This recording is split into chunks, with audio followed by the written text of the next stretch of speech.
Begawan Durna kasepuan Gong kasepuan mayit lho mayit dengkulmu Begawan Durna ate sengkune mau ketoke melu mlebu bareng weruh anak-anak Pandhawa komplit nang kene kok njur nglesot metu meneh sajake gila sajake ayo wong ki nang ngres tumindak eleke mesti weruh kanan ki mesti wedi sik kok Tru wis ben dibageke karo bapak bagekno Pak rawuhe Begawan Durna nek ana apa-apa iki mumpung ana putra-putra Pandhawa mesti ora bakal wani tumindak piye-piye. Penemban wilujeng. Gandhak blegudug suaru gembol sumorante. Ya Semar, slamet tek aku. Pangestuku Tampanono ya Semar. Kula pundi nggo jimat. Penemban Durna bekti kula kunjuk. Nala gareng tak tampa pangestuku Tampanono. Nun inggih sanget anggen kawula muni dadosaken jimat. Bekti kula penemban. Oh iya Petro tak tampa. Pangestuku Tampanono ya Petro. Nggih, wilujeng. Bekti kula penemban. Oh iya Bagong.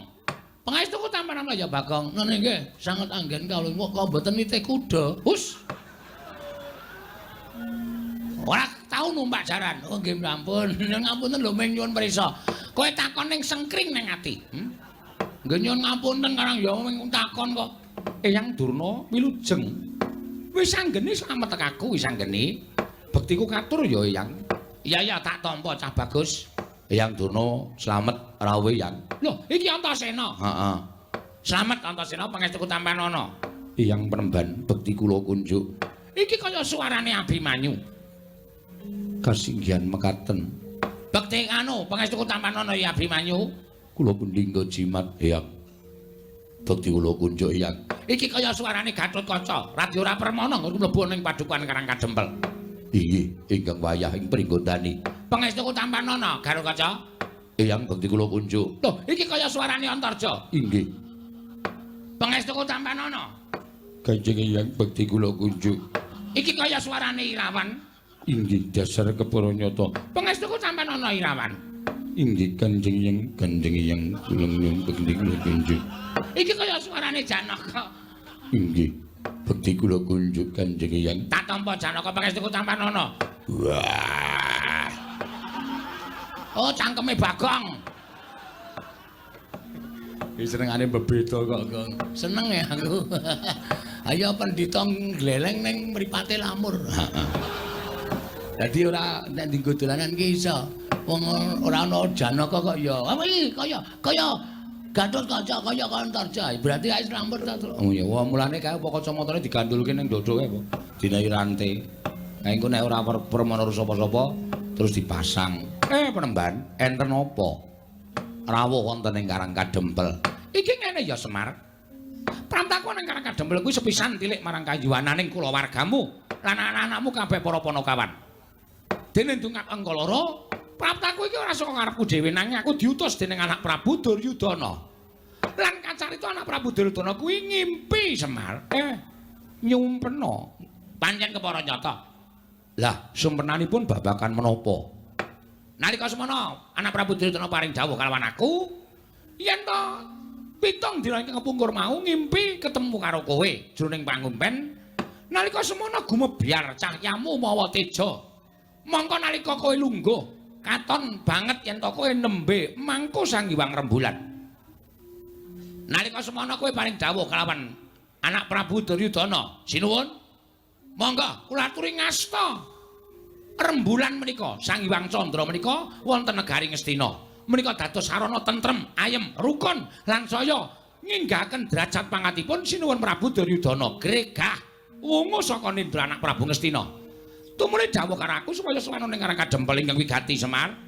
Ora ana kejaba mung dina samengko aku kadhawuhan supaya mboyong marang kowe nang Negara Ngastina lan kowe kudu iso njlentrehake apa ingkang diparingake marang Prabu Duryudana, apa ingkang mbok caosake marang Ratu Ngastina. Merga tembunge jroning impen mau, yen sinuwun Prabu bisa mboyong, ya kuwi pewujudan ingkang mawa cahya ingkang mapan ning pepangkonmu mau bakal saya kuncara Negara Ngastina. Wis kuwi wae sing bakal dadi aturku marang kowe. Yen kowe saguh, ayo mangkat. Ning yen kowe ora saguh, sebabe apa? Maragake kowe matura. Lah kok kabeh do ngimpi aku ki ngopo? Dadi lakone, Pak. Semar bangun desa. Ha iya. Wis diwangsuli wae. Bapak kersane piye? Nek kersa ya mangkat. Nek ora kersa omong karo Begawan Durna kuwi. Ora gelem rono ngono. Alasane apa? Amboyenmu kumat apa piye? Bapak ya amboyen. Nek lungguh dadak masangi krikil. Dipas-paske. Gak omong, Pak. Ha engko nek Begawan Durna nesu perkara aku ora gelem ning Ngastina. Lho. Ha iki ana nom-noman pendhawa iki nggo ngapa? Teng pendanang iki. Gus. Iki go karo bendarane kok. Ndara Antasena ana, Ndara Gatotkaca ana, Ndara Antarja ana. Namung kon Jatasi Durna sago nggih, Den? Hah? Sing tetek ta? Rasa ora ndirasa kepenak. Sago ta Ndara Antasena? Ya nek Eyang Durna salah tur ora kena dikandhani, nek tumrap aku hukume Antasena iki sapa sing salah tur ngeyel, wajibe dijotosi. Kusik. Perkara iki aku ora bakal ngeyel. Perkara iki aku ora bakal mel, ning aku mung pengen ngerti Semar kuwi gelem sowan ning Ngastina apa ora. Nek gelem ayo tak boyong, nek ora sebabe apa. Ming kuwi tok aku ora bakal ngeyel. Nuwun sewu. Kula niki lagi arep duwe gawe. Loh, ngapa? Mecah sirahe Bagong apa piye? Bagong. Arep dipecah sirahmu. Wah, pecahe sik to. Iya. Ora ngawur nino. Sang arep kok ora ngapa-ngapa diwarai. Wah, geceke sirahe. Urung ana masalah kok. Gawe masalah, Pak? Oh iya. Kok bapak kok ya manut iki piye iki? Kok ya. Sing ngomong sapa iki mau? Bagong. Tak kira Ndara Wisanggeni. Ah, beda. Wisanggeni cilik kok. Aku gedhe kok. Beda no. Nah, aku gedhe nek ditemesok tambah gedhe kok. Nuwun sewu, kula niku nedeng gadah damel. Loh, kowe duwe gawe apa? Kula kepengin bangun desa. Mula nem-neman Pandhawa sami rawuh wonten mriki, lancur-lancur Pandhawa sami rawuh wonten ing papan mriki, mergi kula kepengin bangun desa. Mujudake desa ingkang kebak karukunan, kabagyan, katentreman lan nampi berkahing Wang Mahanasa. Monggo syarate nggih pinten-pinten syarat sing kula ajeng kula gayuh. Nek nganti desa niki kula tinggal, napa sing kula jangka ora bakal kasembadan. Semar, pripun? Kowe iki tekan Ngastina ming sedhela, ngono? Tekan Ngastina ming sedhela, ming matur ngersanipun anak Prabu Duryudana. Sinuwun, kawontenanipun kados mekaten, menika wujudipun mekaten, menika wujudipun kados mekaten lan naminipun mekaten. Margi menapa panjenengan ngimpi ing mekaten menika jalaran tegesipun artosipun mekaten. Meng kowe cukup menawa wis rampung, kowe njaluk bayar pira? Nggon ngomong kuwi njaluk bayar pira? Dijoli dhuwit pira kaya omong. Aja meng yutan, yen perlu miliar. Aja meng miliar, yen perlu triliun. Kuwi kok bakal diparingi dening anak Prabu Duryudana. Nek kowe nampa dhuwit saka negara Ngastina, uripmu ora kaya ngene iki, iso nggo bangun pendopo, iso nggo bangun teras, kowe iso tuku kendaraan. Manganmu sebendina ora ming sego jagung ning beras raja lele, nek kurang enak ya raja kutuk.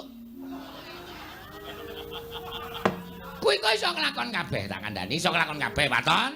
Kowe gelem tedhak nang negara Ngastina, kowe gelem sowan nang Ngastina. Nanging nek ora gelem sowan nang negara Ngastina, Semar, ora jeneng aku ngancam lho. Ora jeneng aku ngancam. Ning apa kelakon aku ngruda peksa karo kowe? Nuwun sewu. Napa sampean mboten menggalih?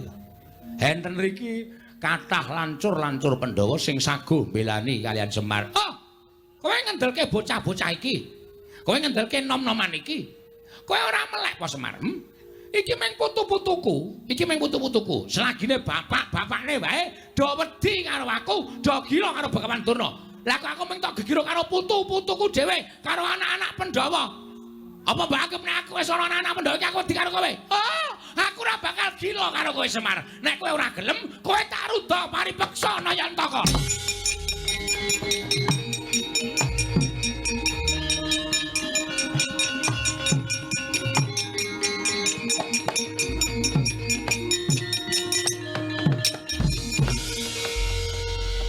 Ngandel ora? Bocah iki arep ngopo iki? Hei. Arep metenteng ya, Pak. Ayo metenteng tunguk ngisor, tunguk dhuwur metenteng keleke pas rai. Wis tak semprot. Ndandurna. Loh, iki Bakong. Heeh. Arep ngapa kowe? Sampeyan mau ngendika pripun? Hah? Semar nek tekan negara Ngastina ajeng mangkai pinten miliar? Pinten triliun? Sampeyan tahu wae Semar niku mata duwiten. Sampeyan tahu ngerti lho, Semar niku teng pundi-pundi njaluk bayar? Mboten. Semar niku ndongani sajan wae dikai dit ra gelem. Semar niku mimpin genduran wae disangoni ora gelem. Apike Semar teng mriki niki lho. Nang perkara negeske impen tok Semar terus njaluk duit miliar, duit triliun. Niku anggepe bapak kula niku mata duwiten wae piye? Heeh. Nang bapak kula niku duweni penemu duweni jati diri ora gelem rawuh teng negara Ngastina niku sebabe bapak niku duwe gegayuhan. Inggih menika mbangun desa. Monggo syarate angel, syarate kudu digayo. Nek bapak ninggalke desane teng negara Ngastina tegese bapak niku mementingkan diri sendiri tapi tidak mau tahu tentang keadaan orang banyak. Wah. Edian Bagong kata-katane apik. Meneng sik Antasena. Wah. Wak totok ndasmu lho kowe. Weh, lali aku tak kira kowe bolone Durna. Ana mburine Durna ya. Nun ngapunten niki lagi serius ampun dikisro omongan kula. Lho, terus sampean kok dadi nek pancen kowe ora gelem tak boyo marang negara Ngastina, kowe tak ruda paripeksa. Bapak ngendika, napa sampean mboten wedi niki enten lancur-lancur Pandhawa. Anak-anak Pandhawa. Selagine bapakne anak-anak Pandhawa wedi karo aku, apa meneh bayi-bayi, putu-putuku, anak-anak Pandhawa. Aku ora wedi. Nun sewu lho, mulutmu harimaumu. Kowe nek omong nganggo dipikir, ngoten.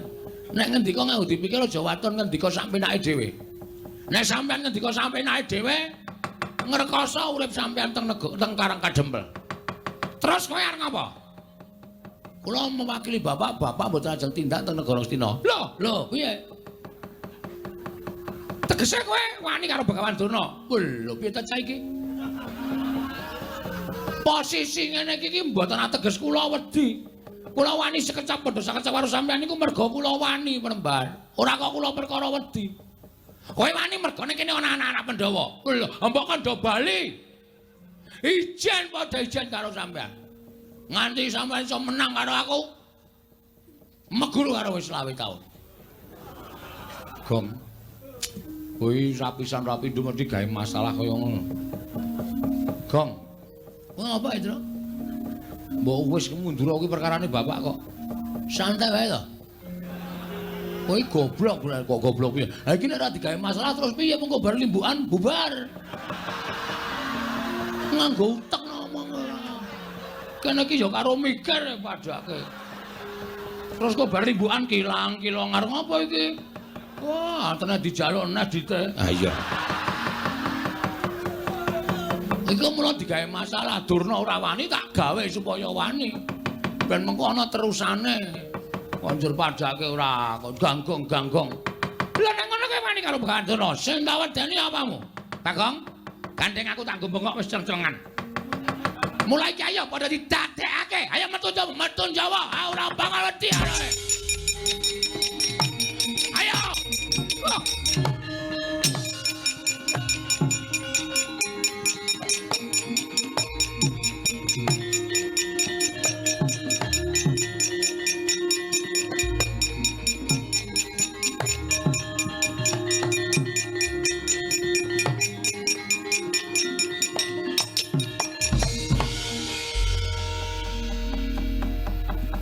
Ana tetembungan jagung bakarane.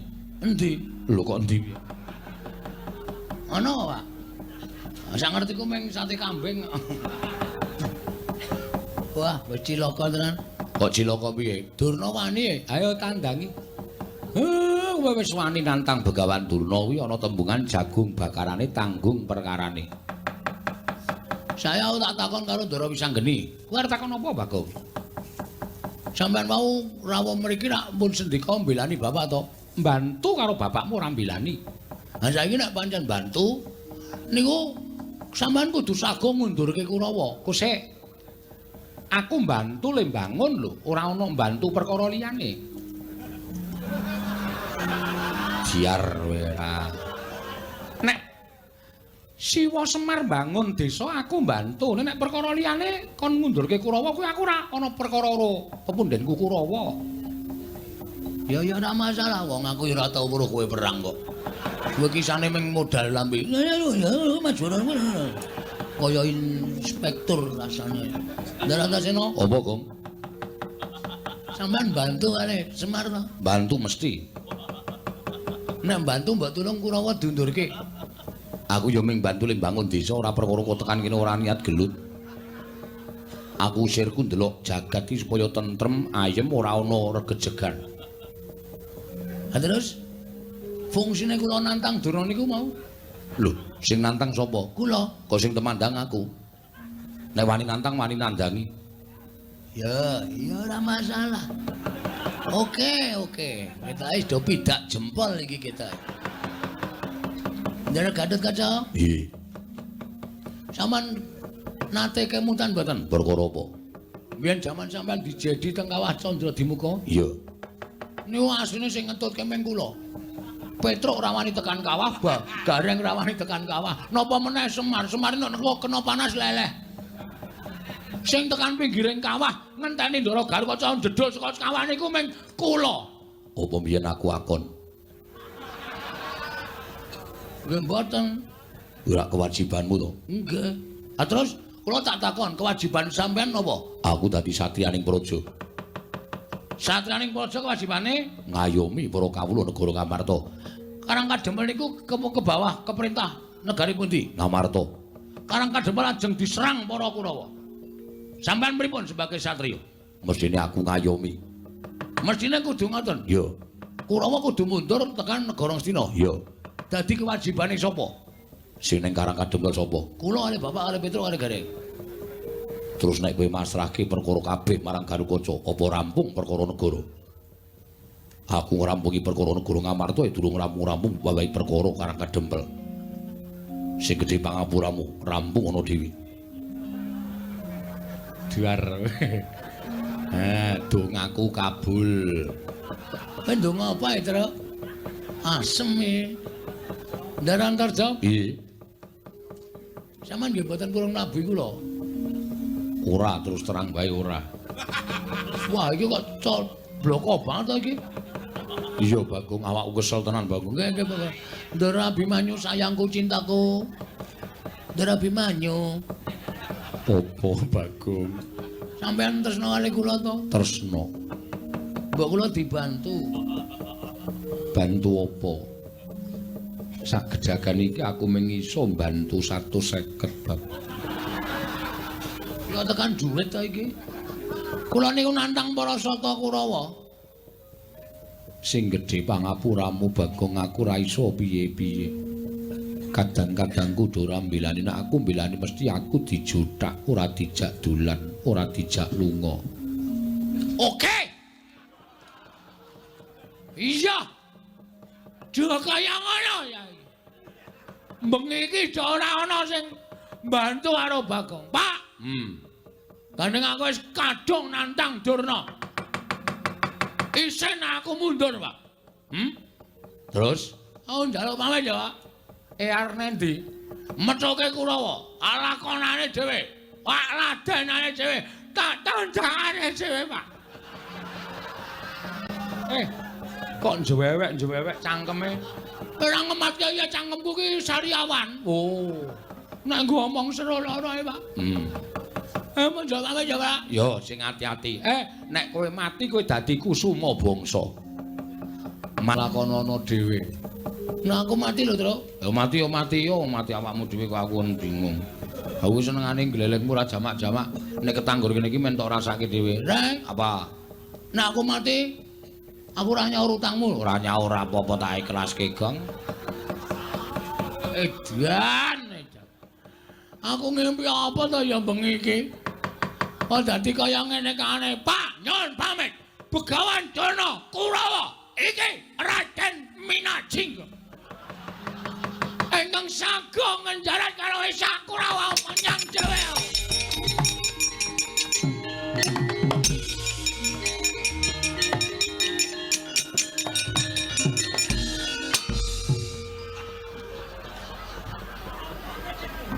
tekan kene. Aku liwat mburi omah ya, Pak. Aku bareng tekan ngarepan kok rasane tratapan keweden. Terus menggok liwat mburi omah. Mulane pitike do bubar kabeh. Lagi do angrem. Kok marai bubarke pitik. Tru, mbok orangane to, Tru. Aku bantunen. Gong, ngapa kowe ngejak omong aku? Kowe ora sayang karo aku abdimu ora tok belani kowe. rasa kuwatir, sing maju aku. Tenane. Tenan, Asli? asli. Ming dhewe. Karo Kakang Garukaca, ya Kang, iya. Karo Kakang Antarja, ya Kang. Oh, Dimas. Karo Abimanyu. Ya nyu ya. Inggih, Kakang Mas. Asem do bebeda aku. Tak plotroke kathokku aja. Mundur ngono. Mangkel aku wis tratapan lho. Mangkel aku nek carane ngono gunag aku nek lakon Semar Bangun Desa. Lho, kok omong apa? Adeg-degan aku. Asem saestu Den. Iya, tenan. Wah, asem. Iki mbantu ora? Ah mestine aku mbantu. Wong Kakang Antasena kali omong kaya ngono kuwi takon. Wah! Ih kowe, waduh. Kowe tak pecah ndasmu lho kowe. Kok ndugang barang gemes aku. Angseng tenan.